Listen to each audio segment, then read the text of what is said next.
All right, let's do this thing.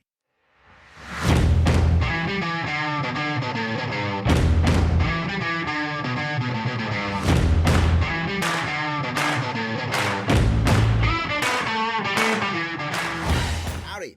It is I, the beautiful disembodied voice of James Victory, and this is, check this out, this is 1 year of the right questions. 1 year of doing a podcast. If you had asked me when I was starting if I was going to be able to sustain a year, I would say, well, let's start and see what happens. But secretly, I'd be thinking, no frickin' way. You'd have to be one committed mofo to keep that energy up for a year. Every week. Well, maybe I was sick once, but every week. So OMG to me and to you for being here. Thank you. And I think it fitting that today I talk about doing a podcast. And of course, because one theme that is going to lay thick throughout this podcast is the idea of in the particular lies the universal. If I'm talking about doing a podcast and committing to doing a podcast, you may learn some things about doing your work. Because in the things that I love and the things that it takes for me to do this is what it takes for you to do that. So I'm going to talk about some of the ideas that come up to me when you say, hey, James, talk about running a podcast for a year. So this is the meta, baby. This is the meta. This is talking about the right questions on a program called The Right Questions, a podcast about a podcast. And if you want to start your own, here are a few tips. I think it's probably helpful if you're going to start a podcast to have a damn opinion. Right? Have something to say. That's pretty much it. Have a real, honest, open opinion about something. Or maybe I would call it this way. Give your heart away. Give your heart away. That's what people are dying to hear. That's what people are dying to hear. Anytime I've worked in advertising or done marketing work for anybody besides myself, I say, hey, listen, what people want is they want to hear an honest frickin' voice speak to them plainly. That's pretty much it. So give your heart away. You don't want to have a podcast about rehashed quotes or the same conversations over and over again, but something about your opinion. Because again, in the particular lies the universal. The things that you love and the things that you fear are the things that other people love and other people fear. Your concerns, stated plainly, honestly, really, will make sense to other people. And listen, any starting place will do. And this goes in line with the thing I talk about all the time, that you can pretty much make a living doing anything. Doodles, goofing around, farts. I can show you how to make a living doing farts. I can map it out for you, right? So you can make a living doing anything. You can have a podcast about anything. Any starting place will do, as long as you love it, as long as it's interesting to you. I mean, you could start a podcast today or tomorrow. Just go in a closet and record something. Let's say about like old cars, like, oh, I've always loved old cars. So you just go and start talking about old cars. And on each episode, you could talk about the process of loving old cars, just from going from loving them to like, I got some tools. Next episode could be like fixing them or finding a particular radiator, right? Buying one. All the way through to fixing it, getting it out on the road, taking it to car shows, racing it if that's the thing, or demo derby if you really love that. But if you're just done with honesty and humor, you can find an audience. Might even be a large audience. It probably will not even be people interested in cars, but just folks who want to hear you wax on lovingly about something you care about. Didn't particularly care about police crime dramas, but they will listen to podcasts about police crime dramas, right? You will listen to somebody talk about their love of old dolls if it's done well. So in the particular lies the universal, something straight out of feck perfection. Actually, most of these ideas about how to do a podcast for a year actually come out of feck perfection, because there's feck perfection. See, I can't even say it right, because my best-selling book, Feck Perfection, is about humanity. It's about what it takes to be human and creative. So also, if you're going to have a podcast, you might want to have fun. Don't try to be too professional or worry about what people will think. Professional will come. Professional will come as you go along, because first of all, your audience is going to say, hey, your audio sucks. Fix your audio. Or people are going to say, hey, it should be available here and here. So you're going to have like a whole bunch of people giving their professional opinion. That's what Paul Rand said about focus groups. He says it's when professionals employ non-professionals to form a professional opinion, right? So people are going to tell you what it takes to be professional, whether you like it or not. But you can't worry about that, and you can't worry about what people will think. If I let my worry control me, I'd never get anything done, let alone a year of podcasts. I remember my very first exhibition. My very first poster exhibition was when I was 12. No, I was a little bit older than that, but I was in my 20s. And it was because I had started creating posters, and I had talked to my mom, and my mother worked in the reference department of the university library where I grew up. And she talked to somebody there and said, hey, my son is making posters. Can we have a show? I shit you not. This is my first show. And it was in the State University Library at Plattsburgh, New York. And I had a show of I don't know how many pieces. It was posters and probably some other stuff. And I remember after the show, my mother came up to me and she said, don't you do anything nice? Because I don't know what she expected. She knows her son didn't paint flowers. And even if they were flowers, they would be opinionated. They would have some macabreness to them. They would have some edge to them, something to say. Flowers that have an opinion. So if I listened to somebody else, particularly my mom, I'd never get anything done. I wouldn't be James Victory. I'd be, who's that guy? Right? The guy who never made a living doing something that he loves. So here's some thoughts about how to do a podcast, what it takes for me to do this podcast. And this next idea is something that I talk about a lot because it's extremely, extremely important if you want to get things done. And the word is consistency. Consistency is so important. Unless it's not important to you. You know, if you go asking people about consistency, asking professionals about consistency, I know Oscar Wilde hated consistency. He said it was uncreative, right? But the rarest of all human qualities is consistency.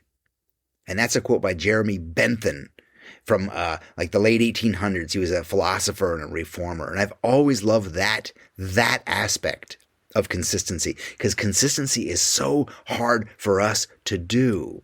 Even Oscar Wilde was lying, because his work, his writing, his humor was so incredibly consistent with who he was.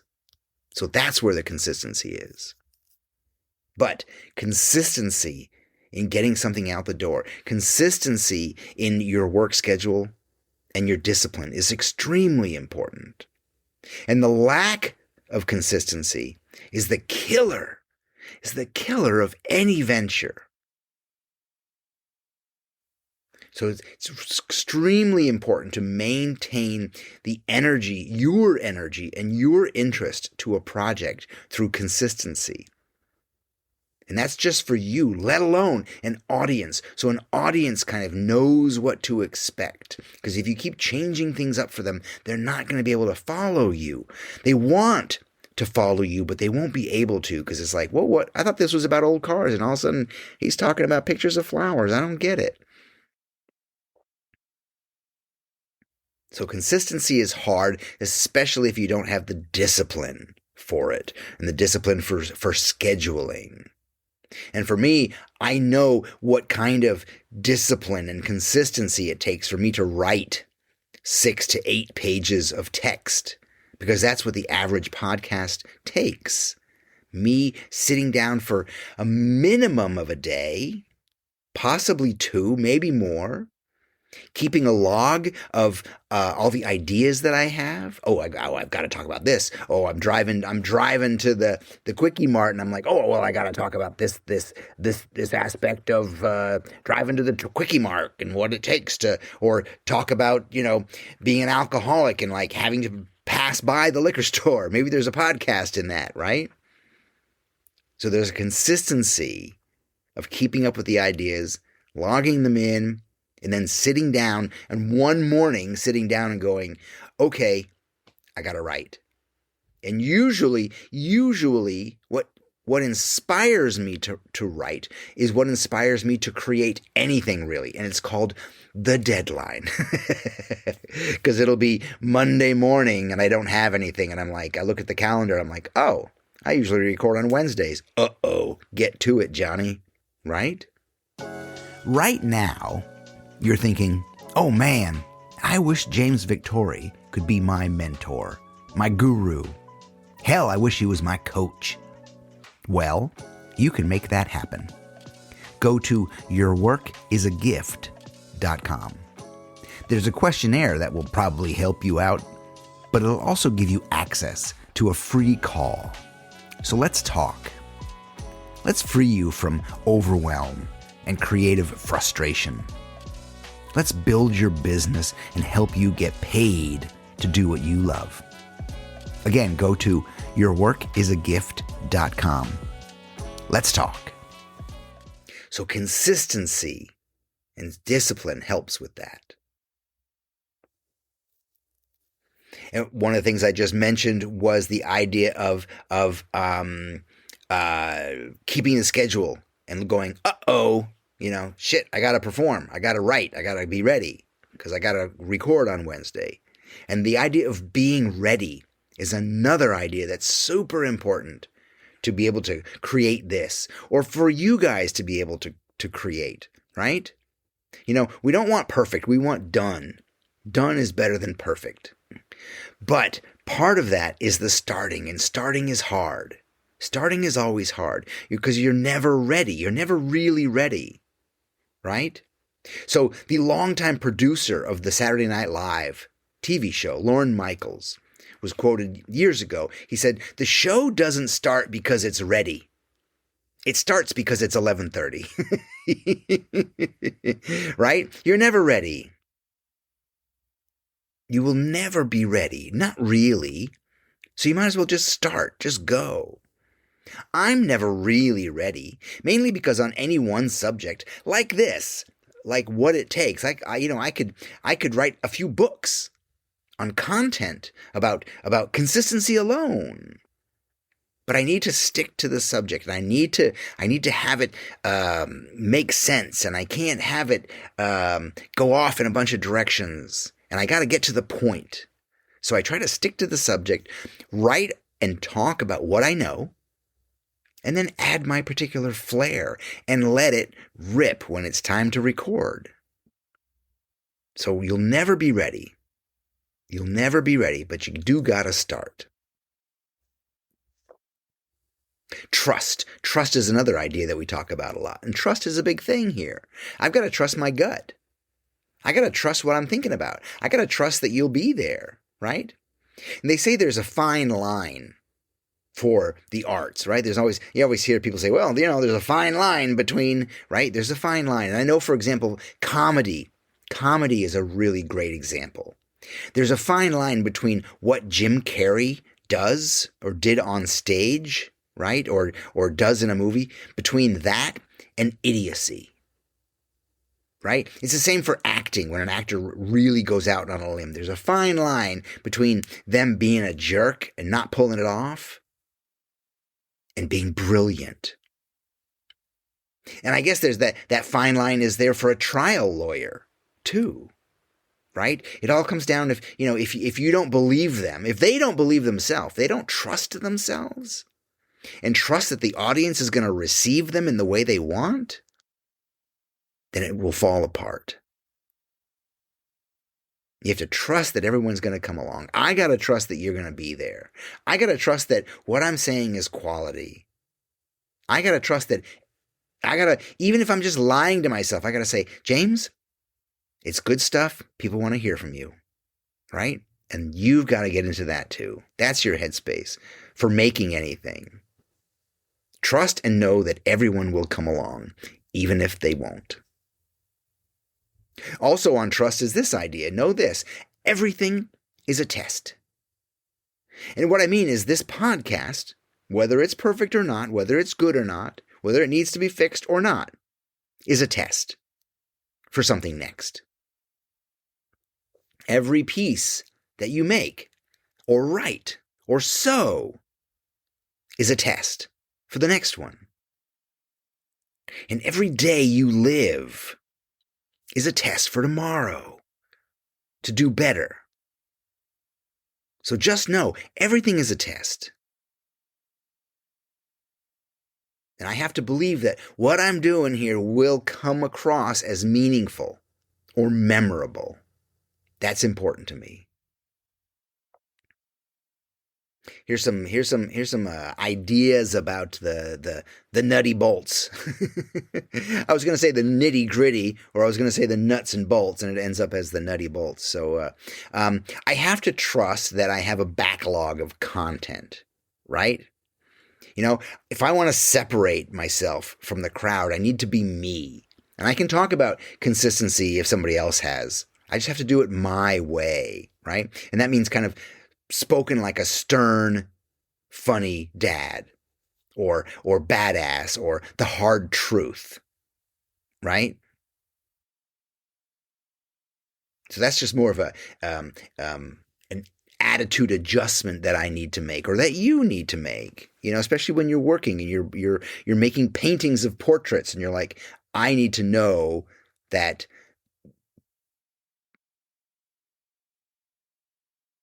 people will be there for me. I need to know that I'm doing good work and that I'm speaking my truth.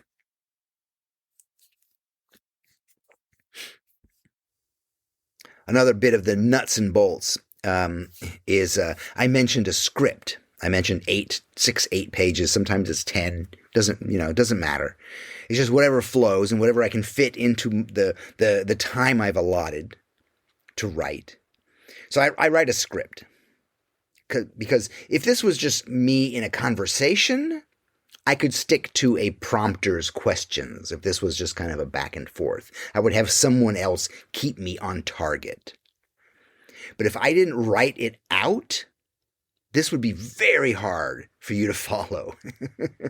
And part of it is just that my mind goes very fast. Sometimes I might seem in real life as if I'm absent-minded, or if I stutter. But that's just me, because there's always so many ideas flying through my head. There are so many wait, is that the word tangential? Is it genitals? I don't understand that. Tangential. I think that's the word. Phew. There are so many tangential stories that I would share within any sentence that I'm speaking, that it would be hard for me to stay on target. Therefore, hard for you to understand. And also, I need to make it easy for Shannon because she edits this. And if she has to put this jigsaw puzzle together, it adds to the work and it adds to the effort. And we want to keep this thing flowing and we want to keep it fun and we want to keep it easy for each other. And generally, as you know, if you're a long-time listener, there are flubs. And some of them we choose to keep in because I want to be honest. And I want to even come across that way, come across in some honest way. And if we're going to be really honest, my recording booth is a closet. Because that's what recording booths basically are. Padded, darkened rooms. They work well for that. Plus, it's away from everything else. It's away from barking dogs or kids in the house or kids in the bathtub screaming, right? So we use what we can. We don't not start because we don't have proper equipment. We just start and we know the equipment will show up when we're ready. I would love a studio just for this operation, right? Wouldn't that be fantastic? And I'd also love a home gym and an indoor sauna and a jacuzzi and an observatory and a helipad on the roof. But you can't have everything. And you can't have it right now. So we're working on those things. But do you really want to know the right question here? Because the right question about doing a podcast and doing it for a year is the why. That's the important question. And why I do this is to share. Because I have learned and gained and gathered so much information over the years. I have failed so fucking hard so many times. I don't want you to. Or I do want you to, and I want you to go through it with the right attitude. So I've learned so much in this process called life. And I see you. And I see the effect. And I get to be involved in your progress and your life. I get to watch your bright careers, maybe from afar, but I can still witness you. And I can in an odd way kind of feel a little akin to you, feel like, hey, I have a little part of that. They're awesome. And a little part of that is me.